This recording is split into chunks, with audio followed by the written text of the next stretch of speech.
Hello, good evening and welcome to NEWSAT10 live from Adisa. We're here in Kanda, Accra. My name is Parkwasi Asari. Thanks very much for joining us. This is NEWSAT10.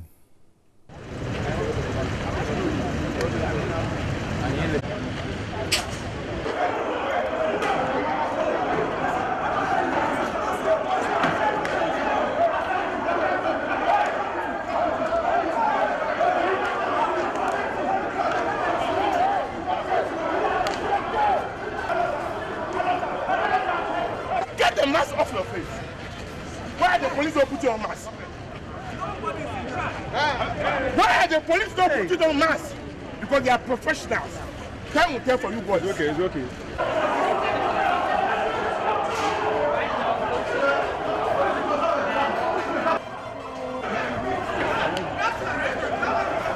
You understand?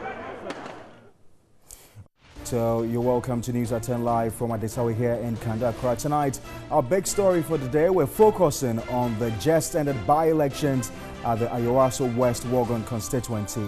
We'll start off with the highlights for the day. The National Democratic Congress has questioned the deployment of hooded security men in the Ayawaso West Wuogon by-election. Voting turned bloody and chaotic in some parts of the constituency after hooded security men assaulted some members of the opposition NDC. Meanwhile, the New Patriotic Party says the opposition National Democratic Congress orchestrated the shooting at La Bawaleshi in Accra that temporarily led to the disruption of voting at a polling station in the Ayawaso West Wuogon by-election. Now, according to the Communications Director, Wabina Samwa, the NDC plotted the incident with a view to discredit the credibility of the Electoral Commission and the results of the by-election. And 9 of the persons who were admitted to the Legon Hospital due to injuries from a shooting incident at Bawaleshi have been discharged. The administrator of the hospital, Eric Gazy, said one is in critical condition and has been referred to the 37 military hospital.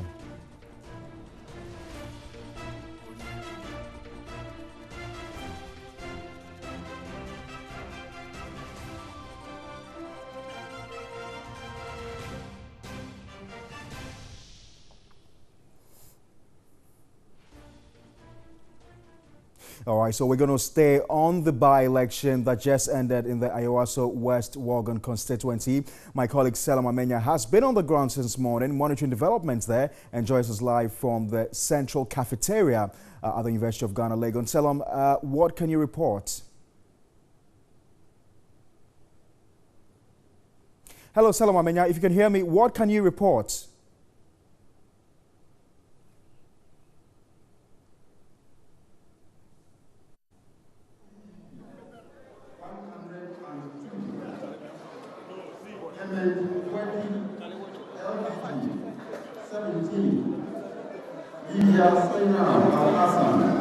NPP 12,041.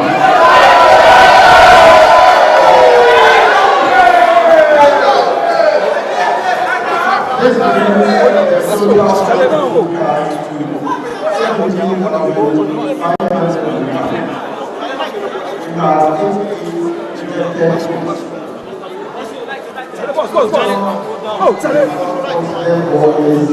17,589.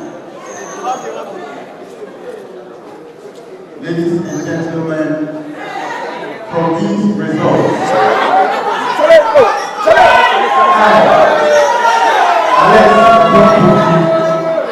representing the chairman of the Electoral Commission of Ghana, Mrs. G. Mensah,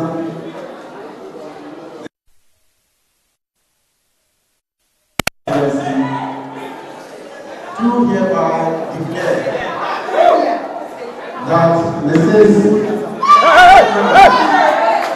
Hassan, India Sarah Hassan, has been elected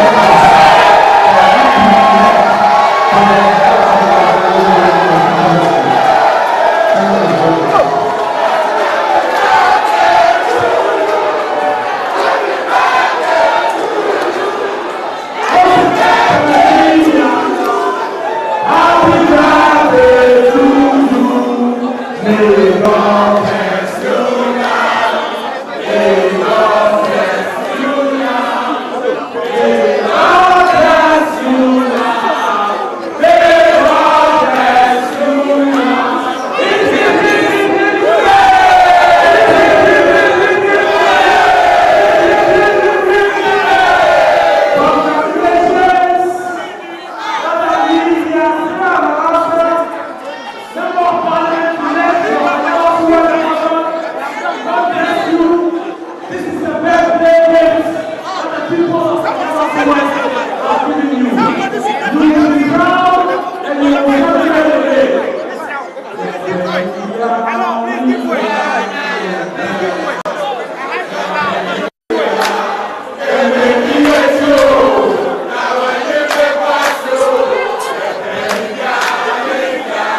All right, so the breaking news is that Lydia Seram Al-Hassan has been declared winner of the by-elections in the Ayawaso West Wagon constituency per certified results coming from the Electoral Commission. And you just saw footages there from the central cafeteria of the University of Ghana, and she was just declared winner. She polled a little over 12,000 votes compared to her closest contender, her rival in the NDC, who polled a little over 5,000 votes. And just to give you some bit of analysis in percentage terms, now Lydia's vote becomes the highest in the history of the constituency. That's about 68.8%. It's the record holder was her husband's percentage of 57% in the 2016 elections. Now, in terms of voter turnout, this appears to be the lowest turnout in terms of by-election, less than 20%. We don't know that for certain. We could cross-check that information.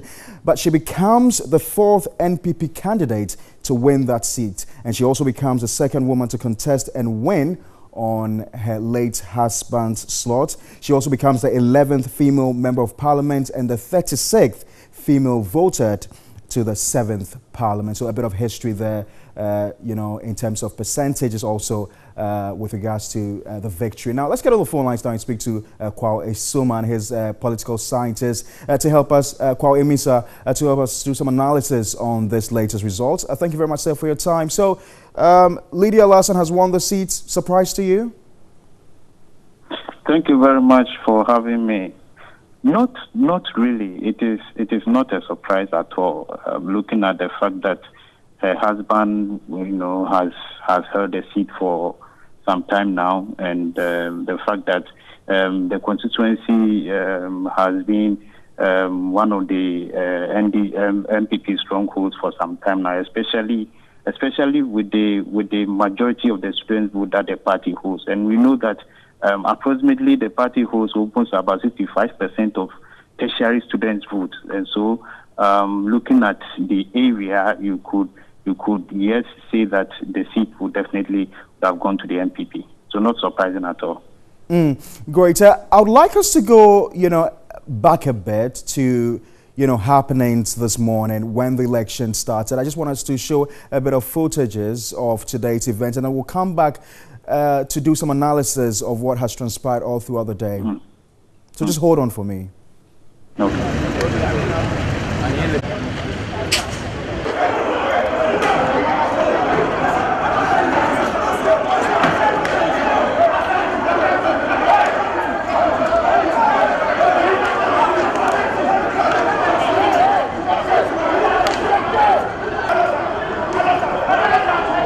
Get the mask off your face. Why the police don't put you on mask? Why the police don't put you on mask? Because they are professionals. Time will tell for you boys. It's okay.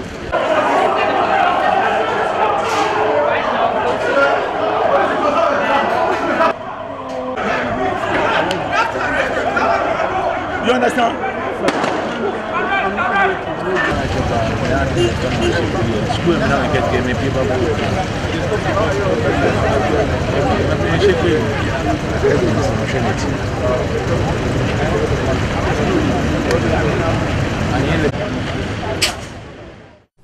All right, so I've got a bit of questions for you on the footages that we've just watched.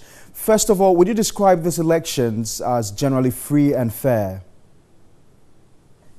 Well, generally, I wouldn't say it wasn't free and fair, but I would say that it wasn't an election that we will all be proud of, especially with some of the incidents. I wouldn't say it wasn't free and fair because I don't see these incidents as being widespread, but it was definitely something that nobody in Ghana should be proud of, especially when we have support security apparatus, depicted in a certain manner. That we cannot actually know whether they are the police or they are national security forces, and to the extent that they will go on to assault and molest others, it's definitely not something that we are all proud of. And I think that these are things that for some time now people have been calling on governments and succeeding governments and subsequent governments to look at the issue of thuggery and vigilantism in our politics, because seriously I doubt very much if these groups form the core of national security or even our police system. What we saw this morning, Mr. Suman, were heavily built security men wielding weapons in mask, mixing up with policemen and virtually, perpetrating violence on individuals, on civilians. How dangerous is this for our democracy? It is very dangerous. It is extremely dangerous. In fact, I don't know the vocabulary to use to let us know the gravity of it, because this goes to the heart of affecting the means that citizens can legitimize a government to take over the affairs of a state. The best that we can do, as we are practicing representative democracy, is for citizens to elect their officials. And so if citizens will be intimidated, if citizens will be molested, if citizens will be cowered into staying at home and not going to exercise their democratic duty of legitimizing a government, then it is definitely a very dangerous precedent. Definitely. And this is something that everybody... Is this reflective, or if you like, indicative of what to expect in the 2020 elections? Please, can you come again? I was asking if this is reflective, or if you like, indicative of what to expect in the 2020 general elections. Well, we all hope so, that this will not reflect on the 2020 general elections. But I shudder to say that I am scared now, because by elections generally have low voter turnout. By elections do not really excite voters.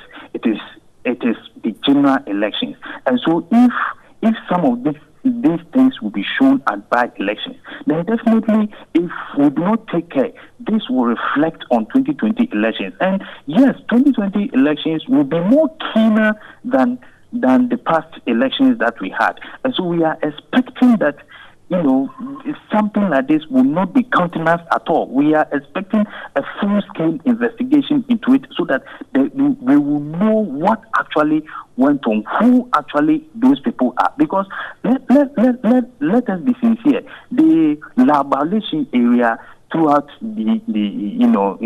our electoral period have been the stronghold of the NDC. We cannot deny that. And so people, security forces being there intimidating people, seems to carry out the view that probably they would want to intimidate NDC, NDC electorate. It may not be so, but that is the impression that people are made to get, and when it happens like that, it is easy for anybody to say that the government in power is abusing the power of incumbency, which might not necessarily be so, but it could be a legitimate analysis that anybody can make. And so we would want the government to organize a full-scale investigation, bring out those people who did that, and let us know what actually transpired and who actually are those people for the best of our democracy. It's good to hear you say, talk about voter turnout, because by our own calculations here at TV3, and we stand to be corrected, it appears that this perhaps will be one of the lowest in terms of voter turnout for a by-election, a little over 20% of voter turnout. Would you say that happenings this morning possibly could have resulted in the voter turnout that we recorded today, knowing fully well that by-elections often record low turnouts? Well, I wouldn't say that it had a greater impact, but it may have had a substantial impact. But I would also say that, you know, in Ayawaso West Wogon, you realize that the student vote is very massive. And per the statistics that I have looked at, I'm realizing that the students, especially students, did not actually turn out to vote that much, and so most of the votes are coming from the residential areas. And so I think that might have accounted for the low voter turnout, because you had University of Ghana campus with some of the polling stations recording as low as 0%. 0% voter turnout. So we realize that yes, the general voter turnout may have come from that area, but yes, some of these incidents may have created, a substantial panic in people, with which nobody will be interested in going to vote. If I go and vote and I'll hurt myself, then why should I go and vote? After all, we are waiting for someone who, when the person comes, you will never be able to even have a personal interaction with the people. And I am talking about how people analyze elections, And so yes, it could have had a substantial impact. Thank you very much, Mr. Cole Emisa is a political science analyst. Join us live from the University of Cape Coast for some analysis on today's by-elections at the Ayawaso West Wogon constituency. Meanwhile, the National Commission for Civic Education has condemned the attacks and vandalism that accompanied this morning's by-elections. We cannot express enough our repulsion of the events that occurred today at Ayawaso Wogon. And we must reiterate that this cannot be this is not acceptable for a democracy that is 26 years. One by-election, we are held to ransom by two political parties. It's unacceptable. I think more importantly, we need to understand that any electoral violence compromises the electoral process. The violence that we are experiencing during by-elections slows the elections process. Citizenry lose trust in the process, they become apathetic to the process, and ultimately, as a country, we as citizens suffer for it. But we need to move beyond this, and as we have consistently said as a commission, we need to stamp out vigilantism. We have consistently expressed our displeasure at this. We have engaged the leadership of Parliament, we have engaged the Chief Justice, we've engaged the two political parties, Christian Council of Ghana, and the IGP and his team. We've engaged the National Security Coordinator. All of these are key stakeholders to finding a lasting resolution. So you heard the chairperson of the National Commission on Civic Education, Josephine Nkrumah, there condemning this morning's attacks at Ayawaso. Now, the Coalition of Domestic Election Observers, that's CODEO, has also condemned the isolated cases of vandalism that accompany this morning's by-elections. And if you'd indulge me, I'll just quickly read a bit of their statement. It says, some non-uniformed security operative displayed a lack of understanding of the electoral rules and regulations at the prison's JHS at Roman Ridge. For instance, security operatives who claim to be national security operatives positioned themselves next to polling officials, and when a stationed uniformed police officer alerted them to move away from poll officials, a pickup full of many more of the so-called security operatives descended on the police officer and attacked him for doing his legitimate work. So those were portions of that statement issued this evening by the Coalition of Domestic Election Observers. So you're still watching NEWSAT10 live from Adesawa in Kanda. You're welcome to share with us your views, comments and suggestions on our top story for tonight. I'm sure you've been monitoring developments all throughout the day. Let's know what you think. Let's know what you make of all the disturbances that accompanied today's by-elections. We'll take a short break. When we return, we've got more stories.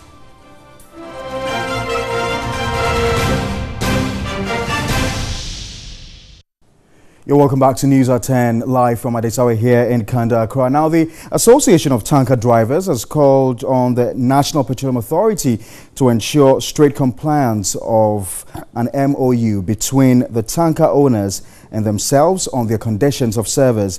The association regrets that 5 months since the Memorandum of Understanding was signed, some owners are yet to comply, making conditions of the drivers worse. The union of over 4,000 transporters of petrol, diesel and other petroleum products in September 2018 threatened suspension of operations, citing poor working conditions and salary disparities. News of the strike caused panic among fuel consumers who feared that it would result in fuel shortage. Still, as I said, some of the transporters are not paying at all. Some are also paying, but not fully, as has been agreed in the MOU. We are looking patiently as law-abiding people in this country. We are waiting patiently. That is why I always look forward to MPA to come forward and then talk to the transporters to pay the drivers as they work. The National Petroleum Authority met the drivers thereafter and agreed a memorandum of an understanding together with the owners. We've looked at critically driver welfare, driver motivation, a few you are saying today, and then also how their journeys are being managed. Of course, if a driver is going to go on a road and he's tired, you know what it means to have a fatigued driver. Research has that sleeping drivers kill more than drunk drivers, and so for us, we seek to manage their fatigue very well. We are not making sure that they are always on the road. As efforts are underway for the owners to improve the conditions of these drivers, some of the owners have devised rewarding the efforts of the drivers as a means to leverage their conditions. Safety is a major concern in a downstream sector. For these drivers, commitment to strict compliance on standards in the industry is the charted path. So for safety, it's good for everybody. Safety is not a matter of you telling somebody, do this, do this. Safety is for your own sake. I think most of my colleagues, they practice safety, they eat safety, and they enjoy safety. You can bear it in mind that, look, for some years now, you can't see tankers having accidents on the road, because we train our drivers, we have safety meetings, every end of every month, and we have toolbox meetings as well. The deserving drivers were rewarded with items such as electronics and cash. All right, so that's how we conclude News at 10. It came to you live from our studios here at Adesawa in Kanda, Accra. For more news, you can log on to our website, www.3news.com. Have a good night.